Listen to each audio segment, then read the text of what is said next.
السلام علیکم۔ آج کا میرا ٹاپک جو ہے وہ جھوٹ پر ہے۔ جھوٹ کیا ہے؟ جھوٹ تمام برائیوں کی جڑ ہے۔ آج کل ہمارا جو معاشرہ تنزلی کا شکار ہے، جو اس کی سب سے بڑی وجہ جو ہے وہ ہے کیا ہے؟ وہ ہے جھوٹ۔ آپ کے منہ پہ ایسے ایسے لوگ جھوٹ بولتے ہیں کہ حیران و پریشان ہو جاتے ہیں کہ بات انہوں نے کچھ اور بولی تھی اور اب کچھ اور بول رہے ہیں، اور کہتے ہیں کہ ہم جو ہے ہم نے تو اس طرح کی کوئی بات بولی ہی نہیں تھی، اور اس طرح کی بہت ساری باتیں ہیں جھوٹی جو ہے وہ کہتے ہیں۔ کسی پہ الزام لگانا، بہتان باندھنا، اس طرح کیریکٹر لوگوں کے خراب کرنا، جو اس انسان کے اندر ایسی چیزیں ہوتی بھی نہیں ہیں، اس طرح کی باتیں بنا کر پیش کر دینا۔ غرض کے جو ہے وہ جھوٹ کا ایک بازار گرم ہے آج کل، تو اس لیے میں نے آج سوچا ہے کہ جھوٹ کے ٹاپک پر جو ہے کچھ جو ہے وہ حدیث وغیرہ بیان کروں، اور اس کے علاوہ یہ ٹاپک مجھے لگتا ہے کہ آج سننا آج کل جو ہے سب کو بہت ضروری ہے، تاکہ ہم اپنے اندر سے جھوٹ کی برائیوں کو ختم کریں اور ایک اچھے انسان اور اچھے مسلمان بنیں۔ سب سے زیادہ جو بری عادت جھوٹ کی ہے، اور یہ اللہ کو بھی ناپسند ہے۔ جھوٹ خواہ ہم زبان سے بولیں یا اپنے عمل سے ظاہر کریں، جھوٹ ہے۔ اگر کوئی جان بوجھ کر کوئی بات چھپاتا ہے یا بات کو عدل بدل کر ظاہر کرتا ہے تو وہ دوسروں کو دھوکہ دیتا ہے۔ ایسا آدمی اللہ کی رحمت سے محروم رہتا ہے اور اللہ اسے ناراض ہو جاتا ہے۔ اللہ تعالیٰ نے انسانوں کو سچا راستہ دکھانے کے لیے جتنے بھی نبی اور رسول بھیجے، ان کا پہلا وصف کیا تھا؟ ان کا پہلا وصف یہی تھا کہ وہ سچے تھے۔ انبیاء کی سچائی کا ذکر کرتے ہوئے اللہ تعالیٰ نے فرمایا، اور اس کتاب میں ادریس کا ذکر کرو، وہ بے شک بڑا سچا تھا اور نبی تھا۔ سورہ مریم آیت نمبر 56۔ روم کے بادشاہ نے جب دربار میں مکے کے رئیس ابو سفیان سے، جو اس وقت تک اسلام نہیں لائے تھے، حضور صلی اللہ علیہ وسلم کے بارے میں یہ سوال کیا کہ کیا نبوت کے دعوے سے پہلے وہ جھوٹ بھی بولا کرتے تھے، تو ابو سفیان نے کہا نہیں۔ بادشاہ نے اس کے جواب میں کہا کہ جو بندوں سے جھوٹ نہیں بولتا وہ اللہ کے بارے میں جھوٹ نہیں بول سکتا۔ ہمارے پیارے حضور صلی اللہ علیہ وسلم کو دیانت اور سچائی کی وجہ سے مکے کے لوگ صادق اور امین کہتے تھے۔ حضرت عبداللہ بن عمر بن العاص کہتے ہیں کہ ایک شخص نبی کریم کی خدمت میں حاضر ہوا اور عرض کیا کہ یا رسول صلی اللہ علیہ وسلم، جنت میں لے جانے والا کام کیا ہے؟ فرمایا، سچ بولنا۔ جب بندہ سچ بولتا ہے تو نیکی کا کام کرتا ہے، وہ ایمان سے بھرپور ہوتا ہے، اور جو ایمان سے بھرپور ہو اور تو وہ جنت میں داخل ہوگا۔ اس نے پھر پوچھا کہ یا رسول اللہ، دوزخ میں لے جانے والا کام کیا ہے؟ فرمایا، جھوٹ بولنا۔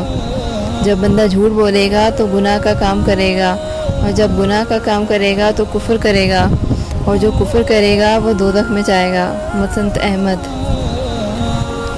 حضور صلی اللہ علیہ وسلم نے جھوٹ کو منافق کی نشانی قرار دیا ہے اور فرمایا، منافق کی پہچان 3 باتوں سے ہوتی ہے کہ جب بولے تو جھوٹ بولے، اور جب وعدہ کرے تو پورا نہ کرے، اور جب امین بنایا جائے تو خیانت کرے۔ جھوٹ کوئی چھوٹی موٹی برائی نہیں بلکہ تمام برائیوں کی جڑ ہے۔ یہی وجہ ہے کہ جھوٹ بولنے والا آدمی بے شمار دوسرے گناہوں میں لت پت ہو جاتا ہے۔ وہ برائی کرنے سے اس لیے نہیں شرماتا کہ وہ موقع پر جھوٹ بول کر اس بات کو چھپا لے گا۔ جھوٹے آدمی کی زبان پر جو کچھ ہوتا ہے وہ اس کے دل میں نہیں ہوتا۔ ایک بار ایک عورت نے حضور صلی اللہ علیہ وسلم سے پوچھا کہ یا رسول اللہ، میری ایک پڑوسن ہے، اگر میں اس پر یہ ظاہر کر دوں کہ مجھے میرے شوہر نے یہ دیا ہے وہ دیا ہے، حقیقت میں ایسا نہ ہو بلکہ اس کا مطلب صرف اس کو جلانا ہو، تو کیا یہ گناہ ہے؟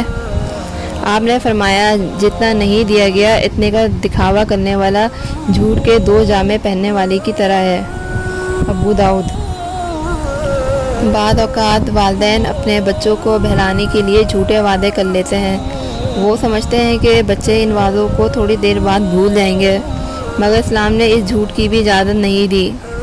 حضرت عبداللہ بن عامر رضی اللہ تعالیٰ عنہ فرماتے ہیں کہ ایک بار جب حضور صلی اللہ علیہ وسلم ہمارے گھر تشریف لائے، میری والدہ نے مجھے بلایا، یہاں آ، میں تجھے ایک چیز دوں گی۔ تو حضور نے پوچھا، تم اسے کیا دینا چاہتی ہو؟ والدہ نے کہا، میں اسے کھجور دینا چاہتی ہوں۔ آپ صلی اللہ علیہ وسلم نے والدہ سے فرمایا، اگر تو دینے کے لیے بلاتی ہے اور نہ دیتی تو تیرے نامہ اعمال میں اسے جھوٹ لکھ دیا جاتا۔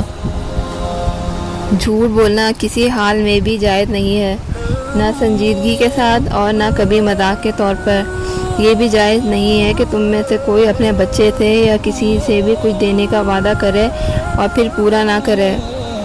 اسی طرح گپ شپ میں یا دوسروں کو ہنسانے کے لیے جھوٹ بولنا بھی درست نہیں ہے۔ رسول اکرم صلی اللہ علیہ وسلم نے فرمایا، خرابی اور نامرادی ہے اس شخص کے لیے جو جھوٹی باتیں اس لیے کرتا ہے تاکہ لوگوں کو ہنسائے۔ خرابی ہے اس کے لیے، خرابی ہے اس کے لیے، خرابی ہے اس کے لیے۔ ترمذی۔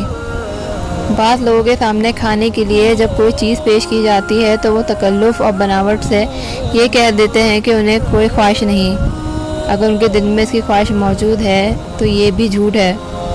ایک صحابیہ حضرت اسماء بنت زید نے حضور صلی اللہ علیہ وسلم سے پوچھا کہ ہم میں سے کوئی کسی چیز کی خواہش رکھے اور یہ کہہ دے کہ مجھے اس کی خواہش نہیں تو کیا یہ بھی جھوٹ میں شمار ہوگا؟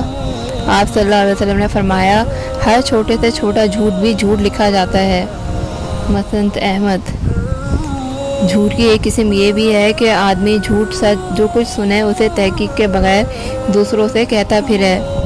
آپ صلی اللہ علیہ وسلم نے فرمایا، آدمی کے جھوٹا ہونے کو یہی کافی ہے کہ جو سنے وہ کہتا پھرے۔ مسلم۔ جھوٹ میں اتنی بدبو ہے کہ انسان تو محسوس نہیں کرتا مگر فرشتوں کو اس سے بڑی تکلیف ہوتی ہے۔ حضرت ابن عمر رضی اللہ تعالیٰ عنہ کہتے ہیں کہ حضور صلی اللہ علیہ وسلم نے فرمایا، آدمی جب جھوٹ بولتا ہے تو فرشتہ اس سے میلوں دور بھاگ جاتا ہے کیونکہ اس کے اس افعال سے ایک بدبو نکلتی ہے جو ان سے برداشت نہیں ہوتی۔ الحدیث۔ آخر میں یہی کہوں گی کہ ہمیں چاہیے کہ ہم برے کاموں اور بری عادتوں سے دور رہیں، خصوصاً جھوٹ کہنے سے اور اس پر عمل کرنے سے بعد رہیں۔